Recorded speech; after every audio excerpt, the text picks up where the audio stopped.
Hola, ¿cómo están? Bienvenidos y bienvenidas.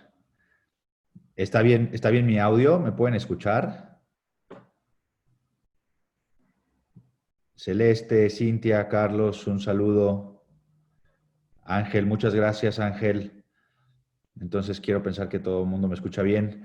Pues bienvenidos. El día de hoy, día 25 de junio del 2020, son las 11 con un minuto. Estamos en nuestro octavo webinar con 8 enfoques de compliance.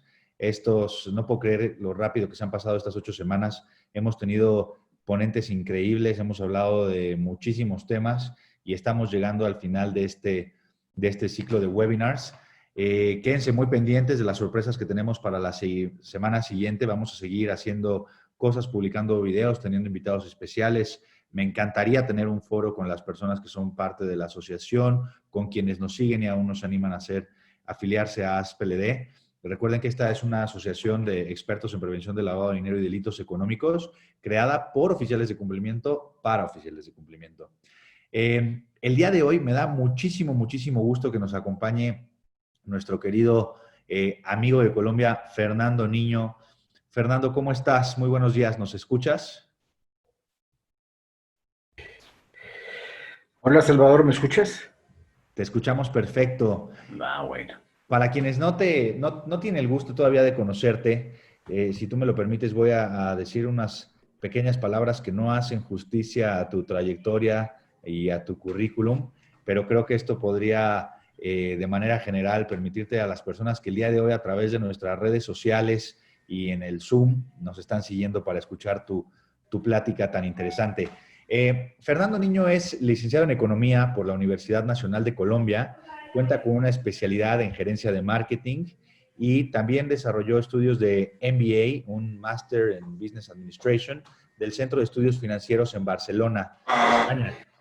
Durante muchos años se desempeñó como servidor público en distintos cargos al interior de la Unidad de Inteligencia Financiera de Colombia, dependencia de la cual llegó a ser titular durante 5 años. Y desde el 2018 es miembro honorífico de la Asociación de Expertos en Prevención del Lavado de Dinero eh, y Delitos Económicos. Fernando también es socio de la firma internacional Baker Tilly, en la que es el responsable de coordinar todo el tema de prevención del lavado de dinero y financiamiento al terrorismo para América Latina. El día de hoy vamos a estar hablando de un tema muy interesante. Fernando, al haber sido titular de la Unidad de Inteligencia Financiera en Colombia y conocer desde hace mucho tiempo el tema de prevención del lavado de dinero, ser ponente en foros internacionales, seguramente lo que tengas que compartir con nosotros, los consejos que nos puedas dar, la perspectiva que tú tienes y esta expertise en el tema nos van a dar luz para muchos temas aquí en México. Bienvenido a este que es tu foro. Te mando un fuerte abrazo hasta Colombia, a ti y toda tu familia, con este tema de la Gracias. contingencia. Y bienvenido. Hombre, Salvador, muy agradecido por tus palabras, tu presentación. Igualmente quiero enviar un saludo especial, grande, solidario, afectuoso para todas las personas que están ahorita conectadas con nuestro webinar a través de esta aplicación y del Facebook Live, etcétera. Quiero enviar un saludo especial a un amigo que me está escuchando desde Canadá, otros que están en la Florida, y aquí en Colombia también quedan algunos invitados especiales. Igual para todos y cada uno de mis amigos mexicanos, país al que llevo siempre en mi corazón, que quiero muchísimo, en el cual he trabajado muchas veces y desde hace muchos años voy y ya perdí la cuenta de cuántas veces he ido.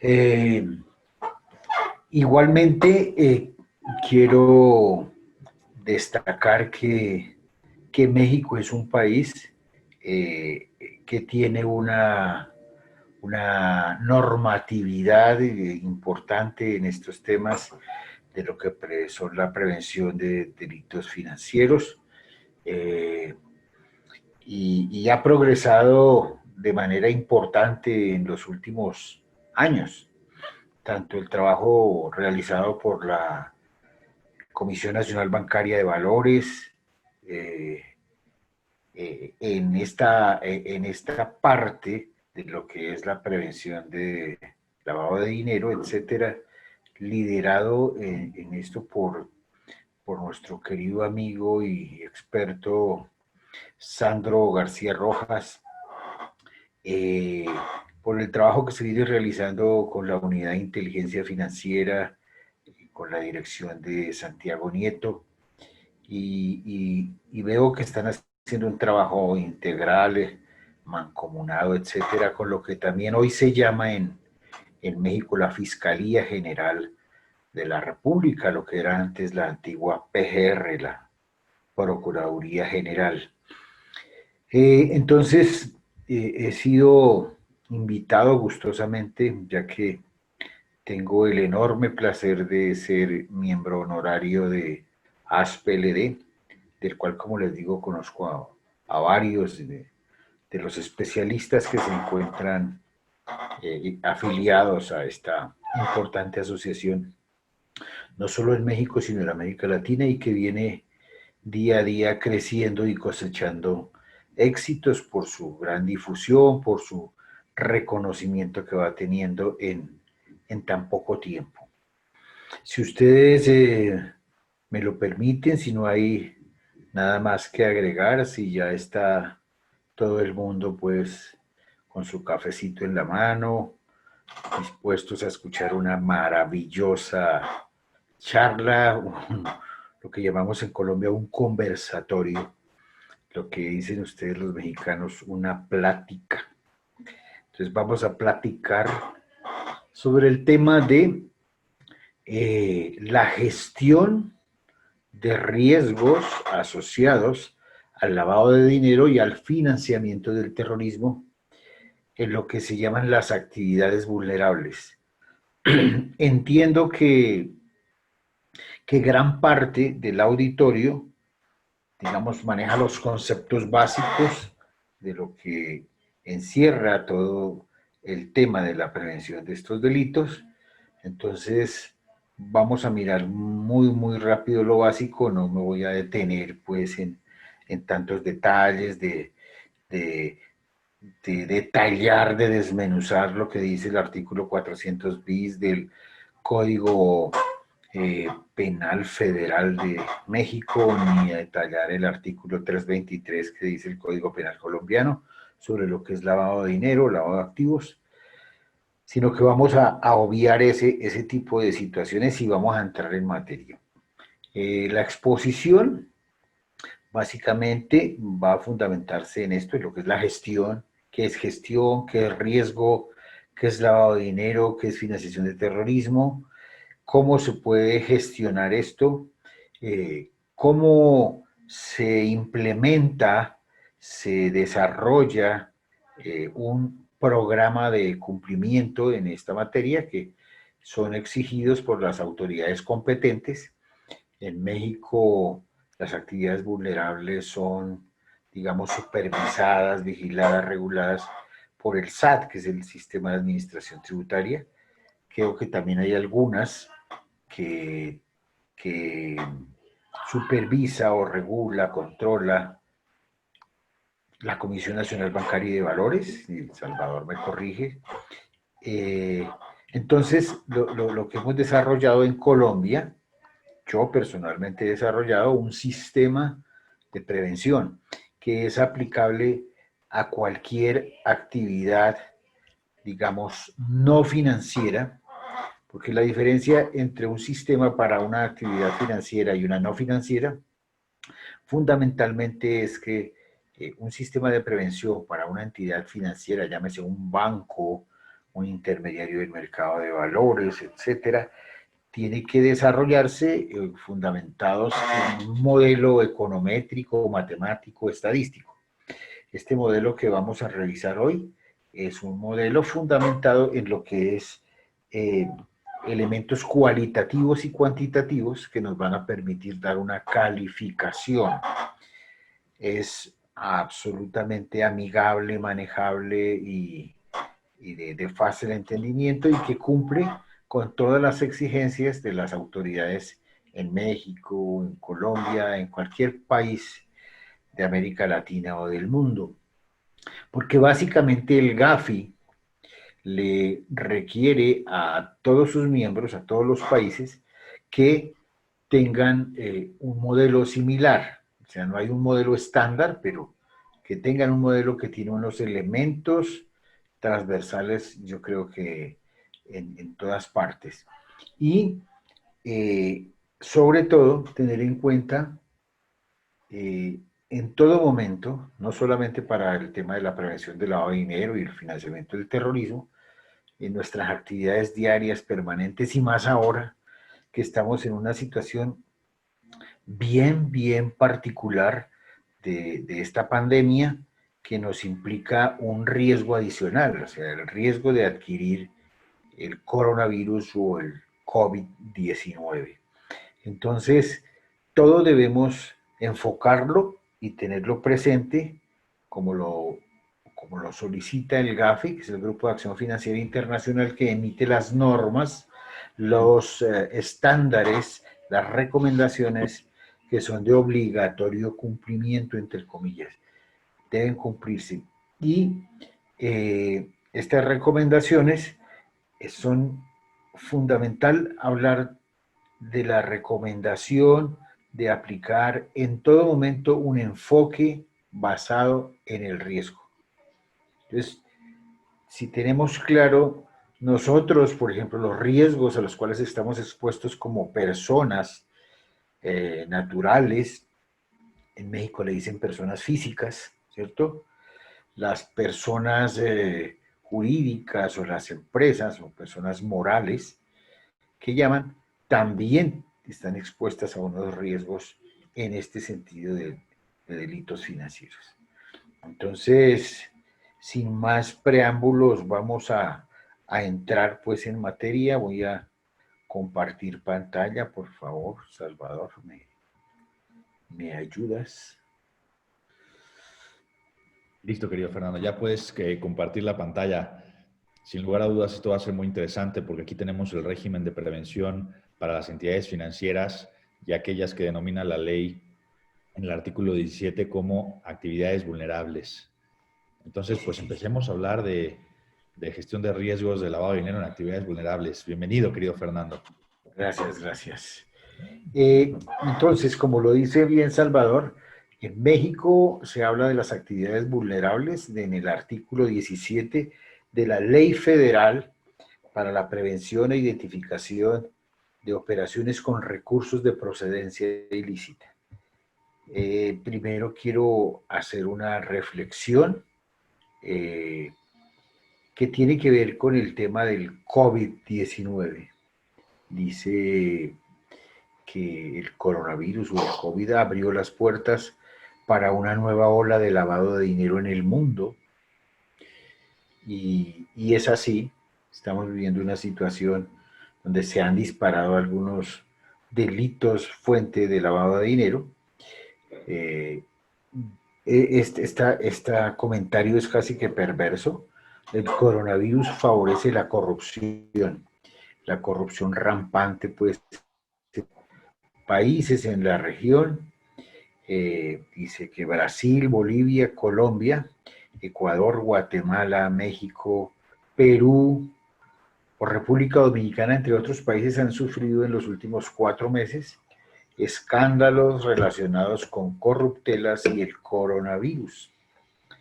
Básicamente, ¿de qué manera? De desvío de fondos, sobrecostos en contratos firmados para atender a la población, repartos irregulares de ayudas a sectores vulnerables que necesitan esta ayuda, compras sobrevaloradas, falta de transparencia. Quise entrar con este tema porque de verdad que me parece terrible el tema de la corrupción, que es un delito fuente de lavado de activos, ¿no? El caso aberrante que ha sucedido en Ecuador, donde las bolsas plásticas para los cadáveres, unas bolsas blancas que venden, su precio era de $12 y llegó a $144 durante la crisis sanitaria en la provincia de Guayas, que es Guayaquil, donde el gobernador allá le llaman el prefecto, y desafortunadamente el señor prefecto de Guayas, el lunes pasado de esta semana, hace 3 días, sufrió un infarto fulminante y falleció, dicen que producto de todas estas presiones en las cuales estaba siendo objeto por el tema de la corrupción. Entonces, quiero abrir el conversatorio dejando estas inquietudes de que nuestros países, sin excepción, pues están aprovechando la situación, sobre todo las autoridades públicas que tienen que ver con estos temas de salud, etcétera, en fin, para aprovechar la situación, que eso ya es un tema totalmente inhumano. ¿Cómo paso la siguiente? ¿Ya? Listo. Entonces, el lavado de dinero y el financiamiento del terrorismo, así como el coronavirus o COVID-19, son dos amenazas globales difíciles de detectar y de muy fácil contagio. Así estamos viviendo hoy la situación. Digo que solo si actuamos con responsabilidad en ambos temas y damos riguroso cumplimiento a las recomendaciones del GAFI, por una parte, que es en el tema de prevención de delitos financieros, y si hacemos caso a las recomendaciones o protocolos de la Organización Mundial de la Salud, podremos enfrentarlos con una mayor efectividad. El tema del COVID es como el tema de la posible contaminación o probable o potencial contaminación del coronavirus.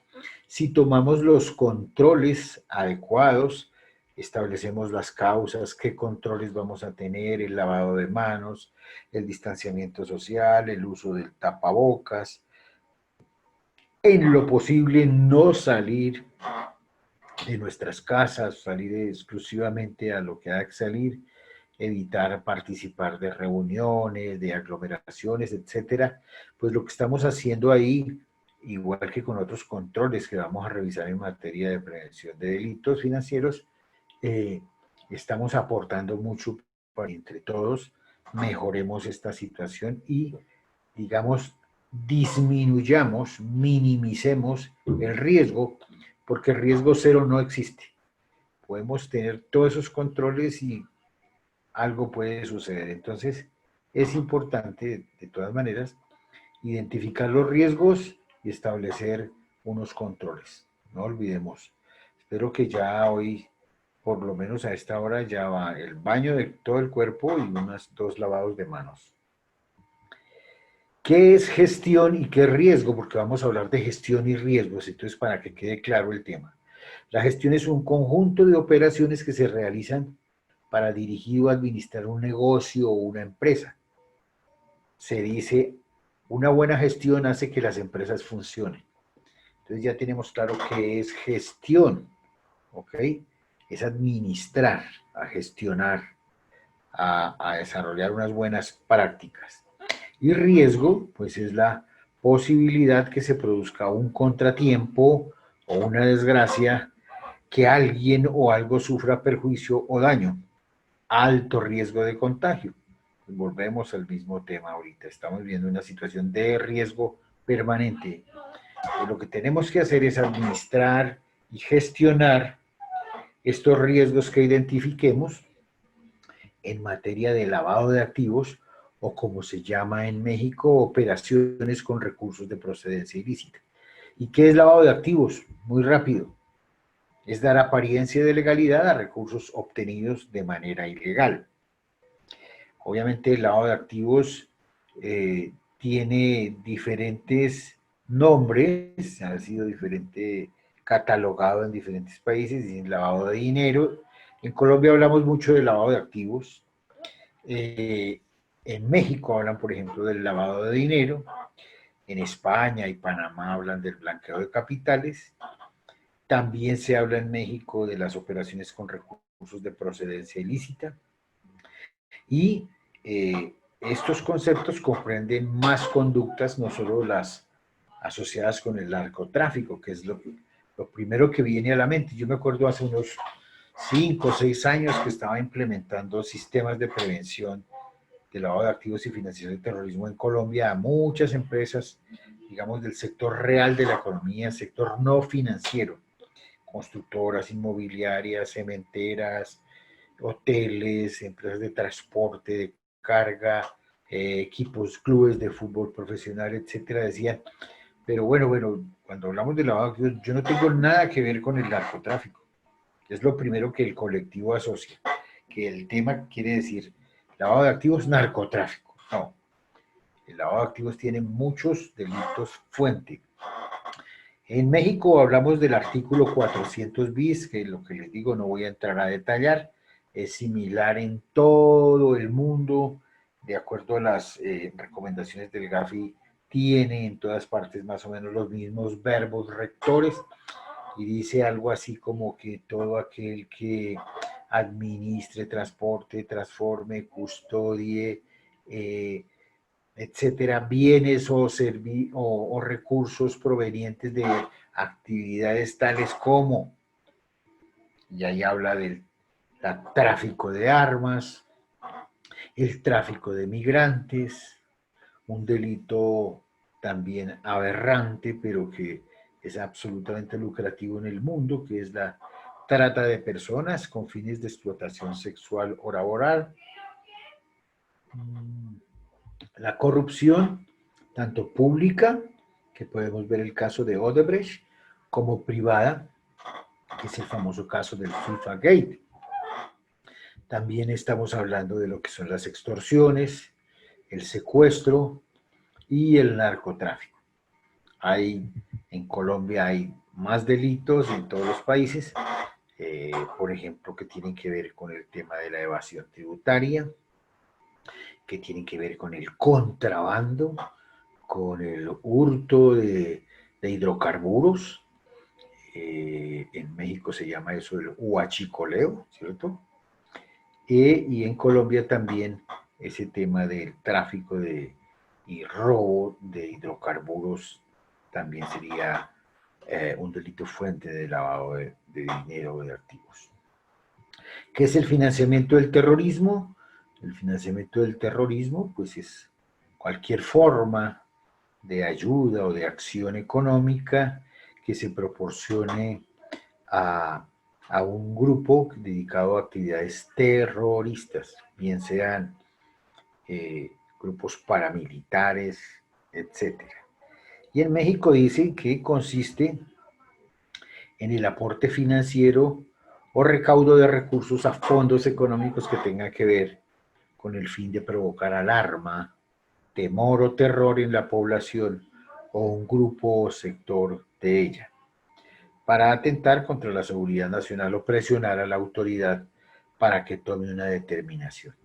Básicamente son las mismas definiciones en todos los países, unos les ponen unas palabras, otros. Hay diferentes tipos de terrorismo. Hay terrorismo religioso, terrorismo étnico, ciberterrorismo, bueno, todos los matices de terrorismo que queramos entender, terrorismo político, terrorismo de Estado, en fin. Y lo que se pretende es cortar el nexo que existe entre las organizaciones terroristas y toda su financiación. Hay grupos, en Colombia ha sucedido en años anteriores y pensaría que actualmente también, que han financiado organizaciones terroristas, o bien porque los extorsionan, como sucedía en el caso de las FARC, como sucede hoy todavía con el ELN, que es un grupo que se llama el Ejército de Liberación Nacional, como sucedió en alguna oportunidad con los paramilitares en una región de Colombia que se llama el Urabá, donde hay extensiones enormes, grandes de cultivos de banano, de la fruta. Y allí operaba la empresa americana Chiquita Brands.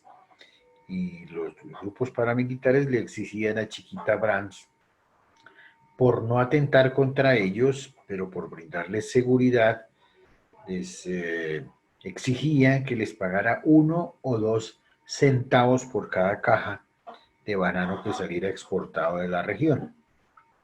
Y obviamente pagaron millones de dólares. Sobre eso hay condenas de ejecutivos de Chiquita Brands en los Estados Unidos por financiar terrorismo. Un caso aquí pues, de que vivimos en Colombia.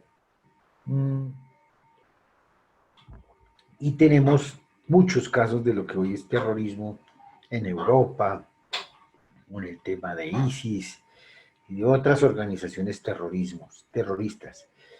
Hay también el concepto del narcoterrorismo, que básicamente es el que podemos ver en un país como México, porque hay muchos actos que cometen los narcotraficantes, tanto allá como se cometían aquí en Colombia, que son evidentemente acciones de narcoterrorismo, crear terror, temor, pánico dentro de la población. ¿Qué es el riesgo de lavado de dinero o de financiación del terrorismo?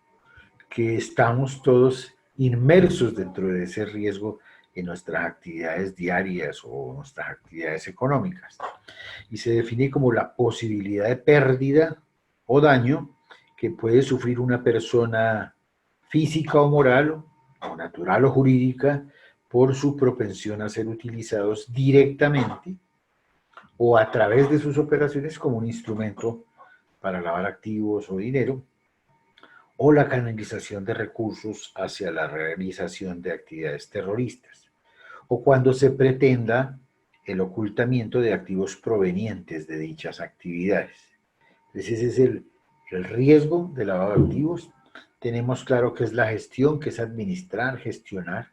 El riesgo, que es la probabilidad de ocurrencia de un evento que nos genere peligro. Lavado de dinero, que es darle apariencia de legalidad a unos recursos obtenidos de manera ilegal. Financiar terrorismo, apoyar de cualquier manera organizaciones terroristas. Y el riesgo de lavado de dinero, pues ya es la posibilidad o pérdida o daño que podemos sufrir nosotros, diferentes tipos de daño y riesgos que vamos a ver a continuación. El riesgo de lavado de dinero, pues tiene como fin, si lo asumimos y si, como normalmente sucede, vamos a terminar, perdón, yo no digo vamos, van a terminar en una cárcel y acabar con su vida.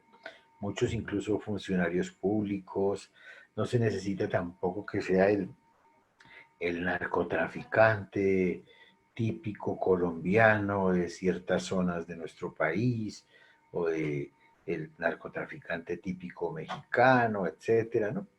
Pueden ser personas, delincuentes de cuello blanco que se dedican a los delitos contra la administración pública, a la corrupción, en fin. ¿Y cuál es el riesgo del COVID-19 que quise traerlo aquí a colación como referencia? Y se define como la posibilidad que una persona contraiga el COVID-19 por contacto con otra que esté infectada por el virus. La enfermedad se propaga principalmente de persona a persona a través de las gotículas que salen despedidas de la nariz y la boca de una persona infectada al toser, estornudar o hablar. Estas gotículas son relativamente pesadas, no llegan muy lejos y caen rápidamente al suelo. Una persona puede contraer el COVID-19 si inhala las gotículas procedentes de una persona infectada por el virus. Es decir, si queremos evitar el riesgo del COVID-19, no nos acerquemos a personas que tengan la probabilidad de tener, porque el final del resultado, si es de lavado de dinero, pues será una cárcel, y el resultado final, si contraemos el riesgo del COVID, es la muerte, que es bastante dramático. ¿Cuáles son los riesgos asociados al lavado de dinero y al financiamiento del terrorismo? pues está el riesgo reputacional, el riesgo legal y el riesgo de contagio. Cuando hablamos de riesgo reputacional, hablamos de ese desprestigio, de esa mala imagen o publicidad negativa que nos puede generar la migración de nuestros clientes o incluso la liquidación de una empresa. ¿Sí? Es el mismo riesgo similar al de las personas que portan el COVID-19, hay una discriminación, hay un aislamiento. Ese es el riesgo reputacional cuando una organización o una persona se ve involucrada en un tema de lavado de dinero. ¿Cuál es el riesgo legal? Puede ser toda esa posibilidad de ser sancionado como empresa o como persona natural u obligado a estar por incumplimiento en la no aplicación de las normas o regulaciones.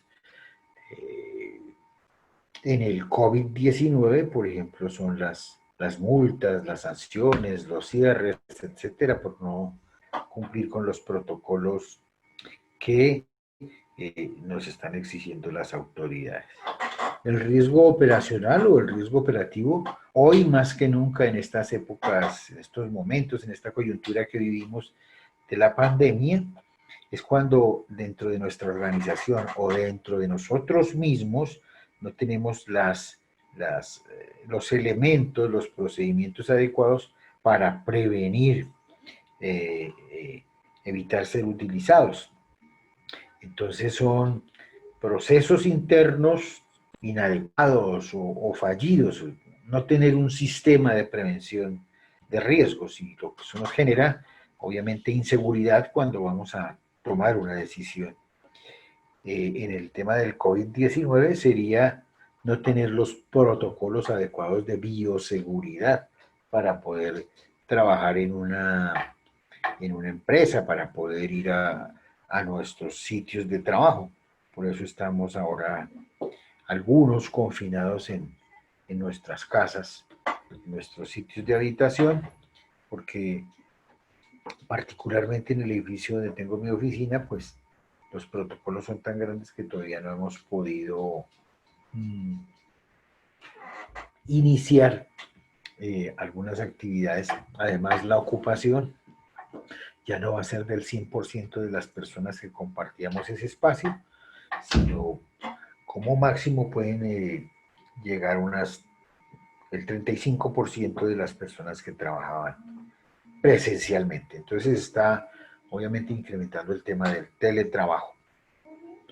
Y el riesgo de contagio, que es la posibilidad de pérdida directa o también de manera indirecta por la acción o la experiencia de uno de los vinculados en nuestras organizaciones o vínculos que establezcamos como personas naturales. Procesos no adecuados, una deficiente o nula debida diligencia de conocimiento de las contrapartes. Las contrapartes, pues, tenemos claro que son los clientes, los proveedores, el personal que trabaja con nosotros, los inversionistas, los accionistas, potenciales socios, etc. Y en el COVID-19 es la propagación de la enfermedad, lo que nos va a generar, Dios nos libre, de una hospitalización y la muerte. ¿Qué es un programa de cumplimiento o de compliance? Un programa de compliance relacionado con el sistema de gestión de riesgos de lavado de dinero y financiación del terrorismo. Implica toda una forma metódica, una metodología, digamos, ordenada para toda organización o toda empresa. Y es acerca también de todo lo que puede hacer y de todo lo que no puede o debe hacer para evitar ser utilizado en estos delitos y por los cuales deberán responder penalmente sus administradores y directivos. Así las cosas, corresponde a la junta directiva o a este órgano directivo aprobar los programas de cumplimiento que en Colombia le llamamos el sistema de gestión de riesgos de lavado de activos y financiación del terrorismo antes de la comisión de un posible delito. Hay países como Perú, por ejemplo, en el cual si las organizaciones, las empresas tienen unos sistemas adecuados de prevención del lavado de dinero y de prevención de la corrupción y antisoborno, etcétera, y un funcionario, un ejecutivo, un directivo de esa organización comete un delito de este estilo, y la empresa puede certificar y dar fe que tiene ese sistema y que fue alterado, vulnerado por uno de sus directivos, de sus funcionarios, de sus empleados, pues puede ser una causal para eximirlos de un tema penal. Obviamente habrá que probar todo eso, pero un programa de prevención o un programa de compliance en materia de prevención de lavado de activos o financiación de terrorismo le va a permitir a una empresa tener unos elementos y unas herramientas adecuadas para poder sustentar cualquier tipo de defensa eventualmente. Importante hablar de lo que es la transparencia en los negocios y en todo lo que desarrollamos o hacemos. Y ahora sí vamos a entrar a decir que es un sistema de autocontrol y gestión del riesgo de lavado de activos y financiación del terrorismo, que les repito, como el tema del coronavirus o el COVID-19, tenemos que tener autocontrol. Si yo me cuido, pues estoy tranquilo de que estoy cuidando también a mi señora, a mi hija, a mi familia, a las personas más cercanas a mí. Entonces es un tema de autocontrol y de administrar y gestionar los riesgos. Pero debemos nosotros, primero que todo, poder identificar cuáles son nuestros riesgos. Este sistema debe ser adoptado por todas las empresas, las organizaciones. No importa que crean que no son actividades vulnerables. Mira, todas las actividades son vulnerables, son susceptibles de ser utilizadas para una operación de lavado de activos. Yo cuando doy algunas de mis charlas o capacitaciones aquí en Bogotá o en otros países de la región donde frecuentemente viajaba, iba a decir viajo, el tema está cambiando, siempre le hacía una pregunta a los empresarios y les digo, ¿creen ustedes que no pueden ser utilizados para lavar dinero o financiar terrorismo? Levante la mano el que crea que no le puede suceder eso. Y entonces ahí sí lo piensan y dicen, no, claro, me pueden utilizar un proveedor, un cliente, un empleado, y puedo resultar contaminado por este tipo de acciones. Entonces, un programa de estos está compuesto por etapas, elementos, que básicamente están destinados a prevenir, gestionar y administrar el riesgo. Debe tener políticas, procedimientos, documentación, una estructura organizacional, la junta directiva, el representante legal, el oficial de cumplimiento, etcétera, comités, organismos de control, alguna infraestructura tecnológica, tampoco pues estamos hablando de la megaestructura, divulgar la información, capacitar a todo el personal, absolutamente a todo el personal. ¿Y cuáles son las etapas de un programa de cumplimiento, las fases para implementarlo? Primero hay que hacer como un médico el diagnóstico de cómo están hoy en esta materia, porque pueden tener ya elementos que nos permitan alinearlos a un sistema de prevención. Pueden tener la certificación de la norma ISO 27001, la norma ISO 9001, la norma 37000, etcétera, y es alinear todo a este sistema. Hay obviamente un informe de diagnóstico, hay una matriz de riesgos y controles. La matriz de riesgos es importante, pero también es muy importante la matriz de controles. Se elaboran todos los formatos de debida diligencia de conocimiento, que sobre eso podríamos tener una charla de 1 a 2 horas, porque es parte esencial de poder estar tranquilos desarrollando actividades y teniendo vínculos, tanto societarios, comerciales, vínculos familiares, etcétera. Entonces se elaboran formatos de debida diligencia de conocimientos del cliente, proveedor, empleados, contrapartes, inversionistas. En algunos casos que se hacen consorcios o alianzas estratégicas para poderse presentar en una licitación, etcétera. Todo un manual que contiene uno por uno los elementos y las etapas, las políticas que tiene la empresa y la organización, y todo un proceso de capacitación para todo el personal, desde la junta directiva hasta la persona que tenga el cargo en teoría más sencillo.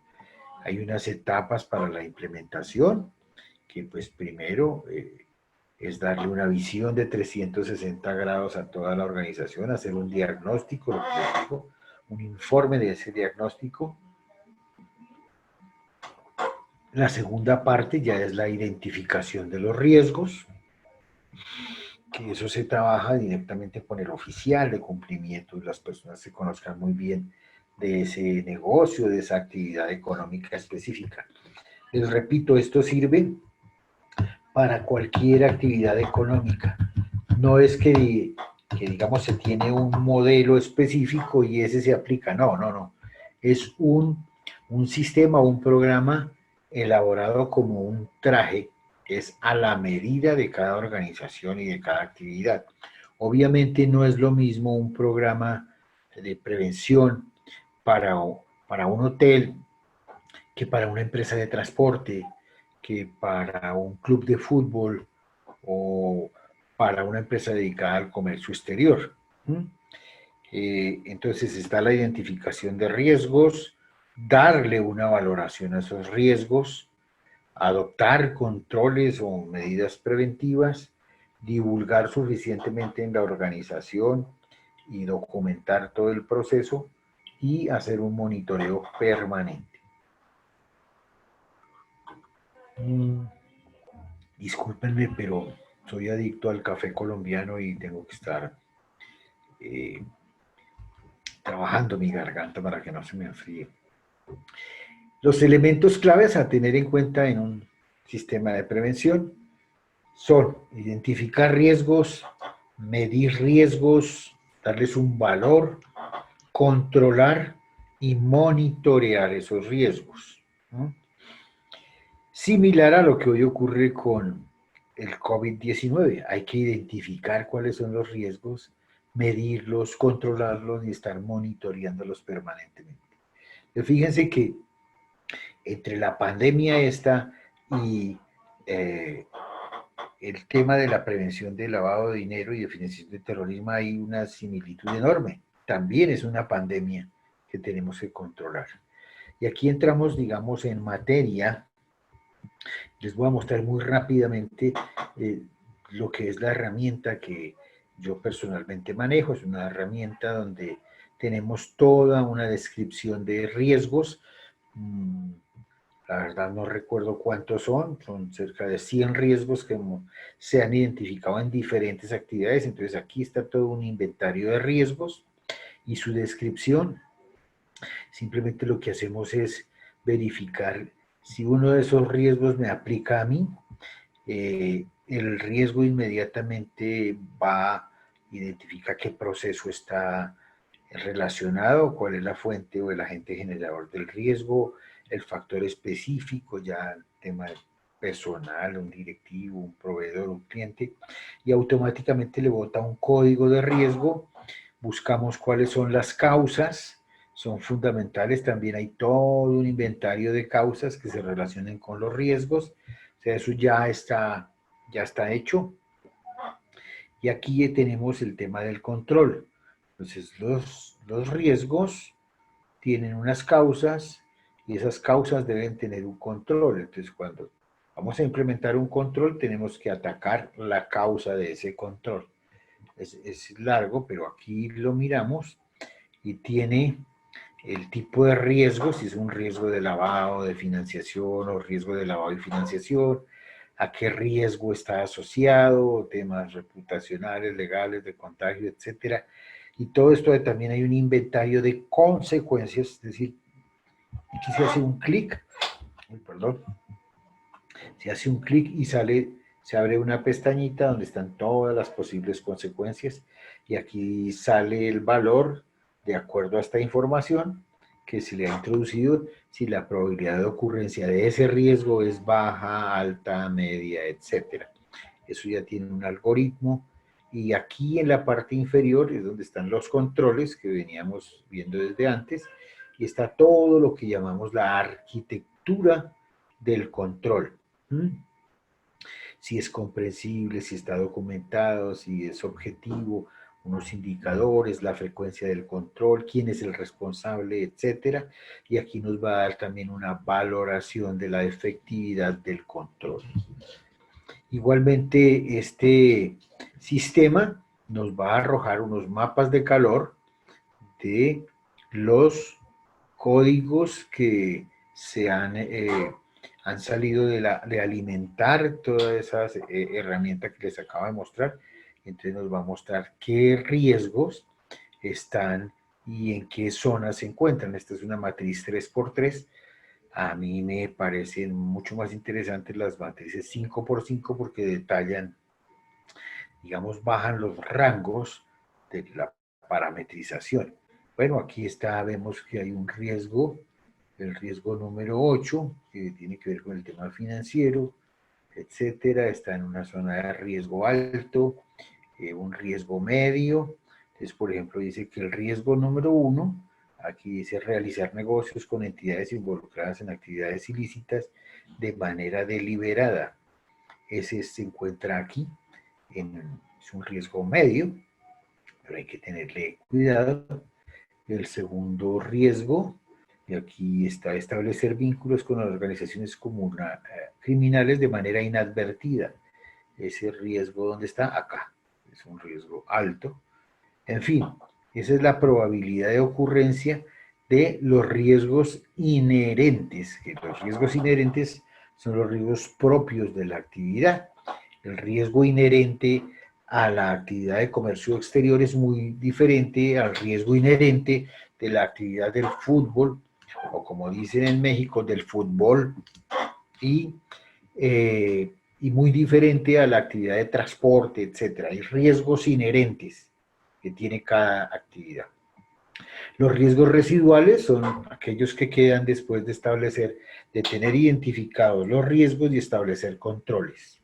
Entonces, aquí nos bota también, fíjense que en el anterior había aquí aquí en esta parte había 1, 2, 3, 4, 5, 6 riesgos y ahora vamos a ver aquí quedan 2 riesgos todavía.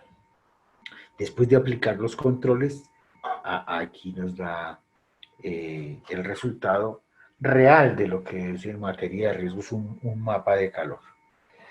Este es un manual del sistema de prevención, aquí le llamamos sistema de autocontrol y gestión del riesgo, de lavado de activos y financiación del terrorismo, para uno de los clubes de fútbol más importantes del mundo.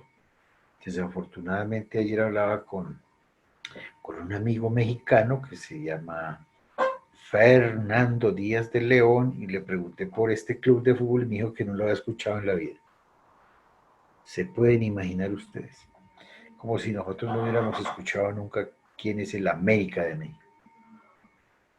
No voy a entrar en conflictos por el tema del fútbol, porque en esa materia, en México, a mí me gustan los Pumas de la UNAM. En fin, todo este sistema lo tienen implementado los clubes de fútbol en Colombia hoy y ha dado grandes resultados. He sido invitado a muchos países, entre otros he estado en Asunción del Paraguay con la CONMEBOL, que es similar a la CONCACAF de Centroamérica y el Caribe, para mirar el tema del fútbol, porque para nadie es un secreto que en el fútbol se lava dinero. Eso no es un secreto, o más bien es un secreto a voces. Entonces les voy a mostrar este caso de éxito de Colombia. Fíjense ustedes la fecha, dice jueves 12 de junio del 2014. Estamos hablando ya de 6 años. Dice la Di Mayor, que es la división mayor del fútbol colombiano, la que lidera todos los 36 clubes de fútbol profesional de la categoría primera y segunda, quiere limpiar el fútbol colombiano. Estamos hablando de hace 6 años. Con la implementación de un CIPLAF, que es un sistema integral de prevención de lavado de activos, Colombia se convertirá en el primer país del mundo cuyos clubes tendrán un sistema integral de prevención de lavado de activos y financiación del terrorismo. Esto les permitirá a los clubes continuar con una operación exitosa a nivel nacional e internacional. Asimismo, refleja el compromiso de los equipos y de la Di Mayor. En el caso de México sería la, sería la Federación de Fútbol de México, ¿sí? Les permite, pues, tener ¿no? Una absoluta y mayor tranquilidad, dijéramos. Este trabajo lo desarrollé yo personalmente con los 36 clubes de fútbol profesional en Colombia. Y hoy todos tienen sus sistemas, sus oficiales de cumplimiento que no tienen nada que envidiarle a un oficial de cumplimiento de un banco muy importante en Colombia. Nosotros, en la unidad de inteligencia financiera, los países deben determinar cuáles son las actividades vulnerables en su país, nacionales.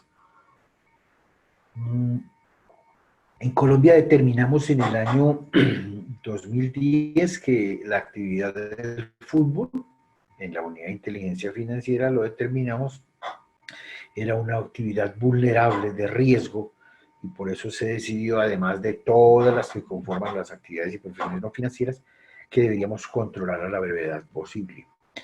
Hoy vemos que Colombia, esto es una cifra también de mayo del 2019, este año por las situaciones ya conocidas no tenemos estas cifras.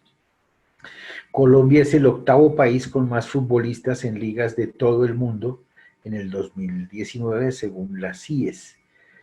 Una vez más se muestra que la exportación de futbolistas de nuestro país está entre las más altas. Estamos viendo el resultado de un trabajo hecho hace 5 años atrás de esto, de esta fecha, cuando Colombia exportaba uno que otro jugador. Ahora pues exporta muchísimos jugadores, los jugadores que conforman nuestra selección nacional de fútbol, cuando hacen un llamado de 22, de 24 jugadores, escasamente uno, a lo sumo dos, juegan en el fútbol nacional, los demás juegan todos en Europa o en equipos de Argentina, incluso de México, que es un país donde pagan muy bien. Y dice que en esa clasificación de los países con más futbolistas en ligas está Brasil, Francia, Argentina, Serbia, Inglaterra, España, Alemania, Colombia. Y Colombia entonces se encuentra por encima de Croacia, de Nigeria, de Uruguay, de Ghana, Portugal, Países Bajos, Holanda, Bélgica, Senegal, y bueno, no sé quién es, Ucrania, Eslovaquia y Camerún, que son países que exportan mucho. Igualmente, en el caso de éxito de Colombia, además, se indica que en este estudio que se hizo en el 2018, Colombia fue el cuarto país con mayor crecimiento de número de jugadores en otras competencias de fútbol a nivel mundial. Solo están por encima de Colombia, Brasil, España y Argentina, quienes tuvieron un mayor ascenso en las cifras. Entonces quiere decir que Brasil exportó más 64 jugadores, España 61, Argentina 57, Colombia 51, Alemania 44, etcétera, etcétera, etcétera. Entonces no veo por aquí países importantes como México, como Uruguay, mire, como Chile, hablando de la región, ¿no? En fin, esto es una muestra, aquí está la fuente de la información, que es cortesía del CIES, que es un, una organización que maneja las estadísticas en el fútbol. ¿Qué es un sistema de prevención de lavado de activos y financiación del terrorismo? 360 grados, que así lo he denominado yo, un LAF 360, es equivalente como a una certificación de calidad, vuelvo y le digo, para el fútbol o para cualquier otra actividad que ustedes quieran. Es una garantía nacional adicional para atraer potenciales sponsors, patrocinadores, multinacionales. En el fútbol profesional colombiano hoy todos los clubes de fútbol son patrocinados por empresas como Nike, Adidas, Umbro, Puma, cuando antes no lo veíamos, ahora les brinda mayor garantía este tema. Y hay patrocinadores como Huawei, Coca-Cola, Pepsi-Cola, multinacionales, que lo hacen con mucha tranquilidad. Garantía para posibles inversionistas, principalmente extranjeros. Hubo un momento que fui contactado por un representante del señor Carlos Slim, hace unos 3 años. No sé si ustedes en México conocen al señor Carlos Slim o lo han ido o escuchado nombrar. Parece que es una persona que tiene algunos recursos en México, ¿no? Y en el mundo es uno de los hombres más ricos. Entonces estaba interesado en invertir en el fútbol. De hecho, creo que ya tiene inversiones en el fútbol español. Y vino a Colombia porque le generaba seguridad el tema. El club de fútbol debe gestionar como una verdadera empresa, entendiendo sus desafíos y particulares. El fútbol lo vemos de una manera informal, muy de que es de una persona o de dos o tres socios que por lo general están vinculados con actividades opacas, no muy claras, etcétera.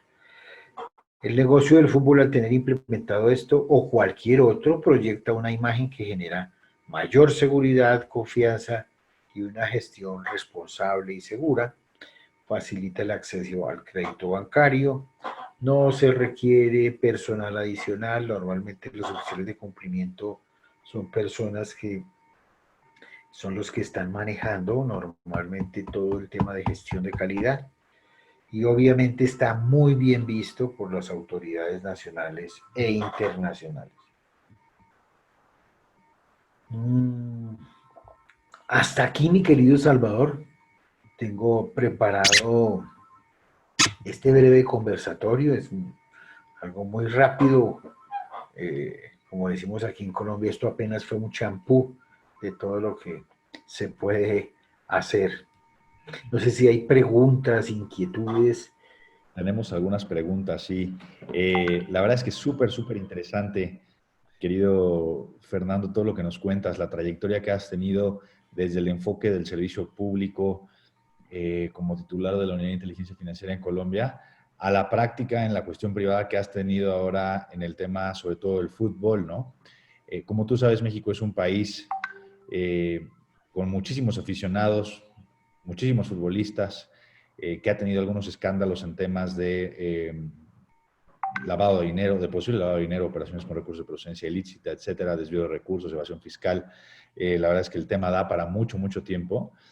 Me encantaría y a lo mejor te estoy comprometiendo un poco, pero que con todos los asociados y las personas que nos siguen, pudiéramos preparar para los oficiales de cumplimiento algún curso, algún taller, algo que nos dé para una plática muchísimo más larga sobre este tema de riesgos y de prevención del lavado de dinero contigo. La verdad es que creo que eso sería increíble. Tú mencionabas y comenzabas tu plática diciéndonos que esto lo podemos relacionar incluso con los riesgos que tenemos todos con la cuestión del COVID, ¿no? Y esto se asemeja mucho al tema que tenemos en una empresa, en una entidad, en una institución, sobre todo cuando tienes información contradictoria.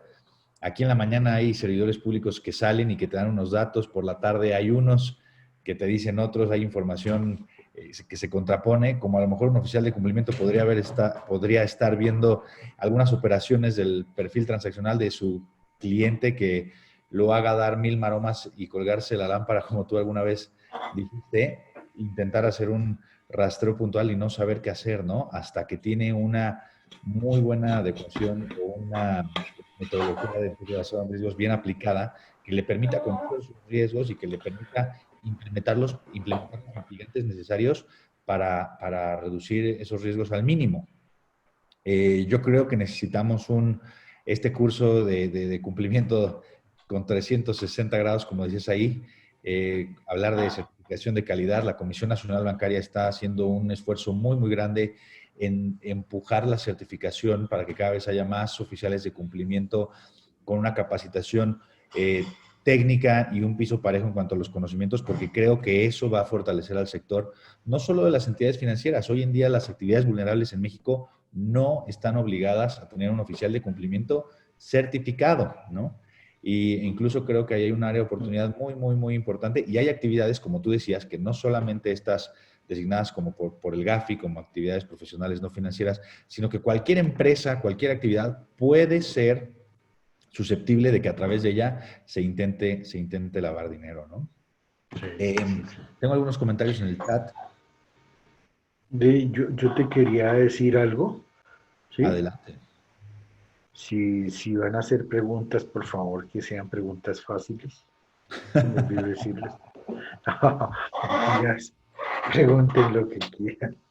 Oye, mira, nos dice José Loyola, ¿cuál es la autoridad que supervisa las actividades vulnerables en Colombia y cuál es el rol que juega la Liga de Fútbol o la Federación de Fútbol Colombiana?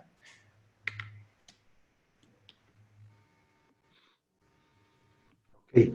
Mira, eso, en Colombia tenemos una institucionalidad muy importante. En Colombia tenemos algo así como 17 superintendencias, es decir, como en México le llaman la Comisión Nacional Bancaria y de Valores, aquí tenemos la Superintendencia Financiera que vigila todo el tema en esto que tiene que ver a los bancos, a las compañías de seguros, a los intermediarios del mercado de valores. Tenemos una superintendencia de sociedades, tenemos una superintendencia de salud y todas ellas obligan a sus vigilados a tener un sistema de estos. Tenemos la superintendencia de puertos y transportes, la superintendencia de economía solidaria para las cooperativas, la superintendencia de servicios públicos, eh, la DIAN, que es como el SAT en México, que supervisa, vigila y regula y controla todo en materia de prevención de lavado de activos a todas las actividades de comercio exterior y a los profesionales de compra y venta de divisas, que también, pues les digo, todas las entidades de supervisión y control en Colombia le exigen a sus vigilados tener un sistema, un SARLAF, Sistema de Administración de Riesgos de Lavado de Activos y Financiación de Terrorismo. Hay 17 superintendencias en Colombia. Está la superintendencia de notariado y registro que supervisa a todos los notarios. En México también les dicen notarios o escribanos. Notarios, ¿no? En México. Bueno, aquí hay superintendencia para todo. Y todos tienen una delegatura, se llama, en materia de prevención del lavado de activos. Entonces deben cumplir estrictamente con estos sistemas de prevención. Y ya se ha generado toda una cultura de prevención. Sin embargo, no les estoy hablando que estemos pues en el mundo ideal y en el paraíso de la prevención en Colombia. Lo que sí se ha generado es una cultura, lavado de dinero sigue existiendo. Seguramente hoy todavía no tenemos identificadas muchas técnicas o tipologías de cómo lo están haciendo porque tenemos identificadas cerca de 200 tipologías, pero seguramente hay otras que todavía no hemos identificado, pero se está permanentemente en eso. Ya, digamos, cuando están las evaluaciones del GAFI, ya existe en Colombia un número interesante de personas realmente condenadas por el delito de lavado de activos, un delito que no es fácil de probar, que, que requiere que los fiscales y los jueces, etcétera, estén muy preparados en esta materia, dado que son de un perfil, obviamente son abogados, son penalistas, etcétera, y el tema financiero pues no lo manejan. Entonces son oportunidades importantes para nosotros los consultores en esta materia de poder ser peritos en este tipo de procesos, que también lo hago yo aquí en Colombia. Eh, entonces la respuesta es, hay muchas superintendencias. Si está interesado, pues a través de Salvador o de ASPLD, me dejan los datos y yo le remito un listado de quiénes son los supervisores en Colombia, incluso sobre las normas que tienen, lo que requieran. Eso hacemos, con todo gusto. Nos dice Elvia García, ¿en Colombia se considera las agencias de viajes como actividad vulnerable? No, específicamente no. Ok. Aquí hablamos de actividades y actividades, no hablamos de actividades vulnerables. Aquí decimos que todos somos vulnerables, ¿ok? Que todos somos susceptibles de ser utilizados para lavar dinero o financiar terrorismo. Aquí hablamos de las actividades y profesiones no financieras designadas por el GAFI, entonces hablamos de todo lo que es compra-venta de arte, compra-venta de metales preciosos, de joyas, eh, los dealers de compraventa de vehículos, tanto nuevos como usados. Hablamos de las profesiones de los abogados, de los contadores, de las inmobiliarias, de las constructoras, de los clubes de fútbol, de... esas son para nosotros, digamos, lo que ustedes asimilarían como actividades vulnerables, pero como les digo que todas las superintendencias le exigen a los sujetos obligados, a los sujetos vigilados, perdón, a que obligatoriamente implementen un sistema de prevención de riesgos de lavado de activos. Entonces hay unos incluso que son vigilados por diferentes superintendencias. La Superintendencia de Puertos y Transportes puede exigirle a una cooperativa de transportadores, de lo que llaman en México los trailers, aquí le decimos las tractomulas, es una cooperativa de transportadores y ellos les aplica por la Superintendencia de Puertos y Transportes y por la Superintendencia de Economía Solidaria que supervisa todo el tema del cooperativismo. Y si maneja unos montos grandes de ingresos brutos a final de año, cuando digo ingresos brutos, no me refiero a nadie en particular, sino a los ingresos brutos contables, ¿no? Eh, eh, de unos umbrales específicos que dan, mire, lo puede obligar la Superintendencia de Economía Solidaria, la Superintendencia de Puertos y Transportes y la Superintendencia de Sociedades. O sea, por ningún lado se va a escapar de tener su sistema de prevención. Ok. Nos pregunta en Facebook Angélica Cervantes, a quien le mandamos un saludo. Nos dice si en Colombia existe alguna dependencia o autoridad o órgano supervisor encargado de la vigilancia y registro de las personas jurídico-colectivas o las personas morales. Ah, ok. O sea, una entidad que supervise y regule a las personas físicas o morales. Que las vigile y que las registre, que sepa o que tenga noción de cuántas personas morales están constituidas o cuántas existen. Digamos como sería lo que llamamos aquí en Colombia las empresas unipersonales. O sea, Sí, es una persona. Pues moral. vuelvo y te digo, dependiendo de la actividad, ¿no? Entonces, yo, por Correcto. ejemplo, soy un profesional que hago consultoría y que trabajo estos temas y a nosotros nos regula y nos puede sancionar la superintendencia de sociedades, porque ellos también miran las profesiones liberales como los abogados, los contadores, los... Esta superintendencia de sociedades también estaría vigilando o sancionando, por ejemplo, a lo que tú nos decías, que acá les llamamos agencia de coches, pero tú decías estos dealers de compra y venta de auto. Para nosotros la acepción de dealer puede tener una connotación muy diferente. Si tú dices dealer, podrías Sí. pensar en alguien que compra y vende drogas, por ejemplo. Pero No, no, no. la superintendencia podría supervisar o sancionar a una empresa, Ah, por ejemplo, no a una persona física con actividad empresarial, sino a una empresa. Tú y yo constituimos una empresa, este, ¿cuál es la superintendencia que me supervisa? dependiendo de la actividad, ¿no? Si tú Ok. me dices que una compraventa de vehículos, ¿sí? Sí. Bueno, entonces, como es compra-venta de vehículos, la va a supervisar la Superintendencia de Sociedades. Entonces, tiene Ok. que registrarse allí y queda dentro de una base de datos o sea, se registra en la Cámara de Comercio, etcétera, lo que llevan ustedes un registro público, y queda registrado como una sociedad. Es decir, dependiendo del objeto, es la superintendencia que te va a supervisar. Correcto.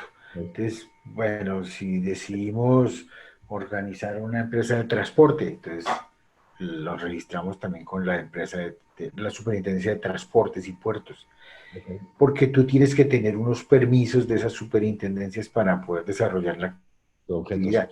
Entonces, en este caso, la Superintendencia de Sociedades mira lo de compra y venta de vehículos y dice la norma para las empresas y personas naturales que se dediquen de manera habitual y profesional a la compra y venta de vehículos. Yo puedo estar aquí en mi apartamento y puedo dedicarme a vender carros. Hay mucha gente que hace eso, ¿sí? Viven de eso hace años, Ok. consiguen carros, etcétera, y vehículos, y son simplemente intermediarios. Ellos tienen que estar registrados también. Me voy a ir rápido con las siguientes preguntas, querido Fernando, por las personas que ya tienen que irse. Pero Linet Velástegui, desde Ecuador, mandamos un fuerte saludo a Ecuador, quiere saber en dónde pueden tener un detalle de las actividades consideradas del delito de riesgo de lavado de activos. Me imagino que en la legislación colombiana. Sí, no, mira, yo los invito a que visiten la página de la Unidad de Inteligencia Financiera de Colombia, que es la UIAF, es www.uiaf.gov, pequeña, v de government.co. Ok, Y allí en la página web de la UIAF, encuentran toda la norma, la regulación de las actividades específicas. ¿Qué norma le aplica a qué actividad? ¿Y qué supervisor? perfecto. Carlos Franco nos dice, ¿la matriz de riesgo considera que las probabilidades son dependientes o independientes? ¿Y cómo se asigna que una probabilidad sea mayor a otra? Es decir, ¿qué procedimiento es utilizado con el objetivo que no sea subjetiva la asignación? Pero yo les hice esa aclaración, las preguntas tendrían que ser fáciles, de fácil respuesta. No, no, no, no, no. Digamos que en todo esto media, y se me olvidó mostrarles en la parte del instrumento de la herramienta, que esa herramienta también nos lleva haciendo un clic a indicadores. Nos lleva haciendo un clic dentro de la herramienta a donde están todos los documentos, de que es una operación sospechosa que llamamos aquí, o una operación, como dicen en México, relevante, operaciones, bueno, sospechosas. Nos lleva a mirar los indicadores, los documentos, y nos lleva incluso a mirar las listas de chequeo para poder estar todo integrado, ¿ok? Perfecto. Es una herramienta importante. Entonces, esto todo lo estoy diciendo para darle vueltas a la respuesta, porque la respuesta es que si tú quieres un mayor grado o un menor grado de subjetividad y un mayor grado de objetividad, lo que tenemos que hacer, como les dije, es elaborar todo un programa econométrico, estadístico, matemático, ¿sí? Que nos dé un mayor grado de certeza. Mientras tanto, estos son temas eminentemente subjetivos, que se le da una valoración de la probabilidad es alta, media o baja, o de 5, muy alta, alta, media, baja o muy baja, y nos da una matriz de 5 por 5. Eso es eminentemente subjetivo, ¿no? Sí, sí. Yo creo que aquí la respuesta, doctor, si me permite, tiene que ser suya de decirnos que sí va a impartir un curso para los asociados de ASPLD, que Sí, sí, veo que sí, hay sí. muchas preguntas y creo que con una plática más larga se pueden solventar todos. No me contesta ahorita, Bueno, piénselo. bueno. Nos dice David Ascensión, a quien le mandamos un abrazo. Doctor Fernando, buen día. a la Superintendencia del Notariado, en la Superintendencia del Notariado publican medidas antilavado de activos y si es posible que nos oriente dónde buscar. Yo creo que si repetimos la página que nos había dicho, creo que ahí va a haber bastante Sí, material de consulta. sí, pero mira, que se comuniquen contigo y ¿Sí? yo con gusto les hago llegar señales de alertas para el sector notarial, bastantes que tengo. Está muy O sea, bien. yo tengo todo, yo lo tengo todo, todo bajo control del coronavirus. Perfecto. Y bueno, Sergio, que estuvo muy al pendiente siguiéndonos por las redes sociales, le mandamos también un saludo. Y quiero aprovechar para dar las gracias a todas las personas que nos acompañaron en el Zoom, en las redes sociales. Por supuesto, doctor Fernando, muchas gracias por hoy. Hubo personas que nos acompañaron desde el comienzo en estos 8 webinars que estuvimos haciendo los días jueves con 8 enfoques de compliance. Por favor, escríbanme al correo electrónico de la asociación, es direcciongeneral@aspld.org. Yo estoy a sus órdenes. Nada me dará más gusto que poder platicar con ustedes, atender sus dudas. Como lo comentó el doctor, toda la información me la va a hacer llegar y con todo gusto la podemos compartir. Denle like a las páginas, pregúntenme cómo pueden ser parte de ASPLD. Recuerden que es la asociación más grande en México y América Latina que conglomera y une oficiales de cumplimiento y que tenemos la gran dicha y la oportunidad de contar con expertos y personas y miembros honoríficos como el que hoy nos acompaña, el doctor Fernando. Le mando un abrazo enorme de aquí a Colombia. Espero y deseo que muy pronto este tema de la contingencia cambie para todos, que podamos salir adelante, que pronto haya una cura o existan las medidas para que podamos salir sin miedo y sin el riesgo de contagiarnos y poderlo tener con nosotros en México muy pronto. Claro, claro. Me hace muchísima falta tomar mi pozole, comer tortillas, burritos, taquitos. Lo único que tenemos, Tequila no mucho porque eso se consigue, pero lo único que, tenemos que mejorar es el tema de los gustos por el fútbol mexicano.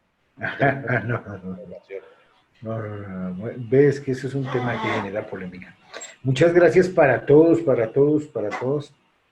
Estoy siempre a su servicio, cualquier situación que crean yo les pueda colaborar, hagámoslo a través de la asociación, con el mayor gusto será atendida. Un abrazo para todos desde aquí, Bogotá, Colombia, mi país hermoso, y un saludo para mis amigos que hoy están en Montreal, en Miami, y algunos aquí de Colombia, y de México todos. Bueno. Ha sido un gusto, doctor. De verdad, le agradezco muchísimo y yo los sigo invitando a todas las personas que nos siguen en las redes sociales y en la plataforma a que estén muy pendientes de los próximos que vamos a sacar en ASPLD. Pronto va a empezar a dictaminar y operar nuevamente el comité de auditoría. Nuestro comité de selección de nuevos socios está trabajando mes con mes, aceptando y valorando todas las solicitudes que tenemos. Entonces, no se queden fuera, aprovechen esta época para prepararnos, para seguir aprendiendo y compartir este espacio. Doctor, le vuelvo a enviar un abrazo, un saludo a todos los que nos siguen. Cuídense mucho y estamos en contacto. Nos vemos la semana próxima. Éxitos y un abrazo para todos.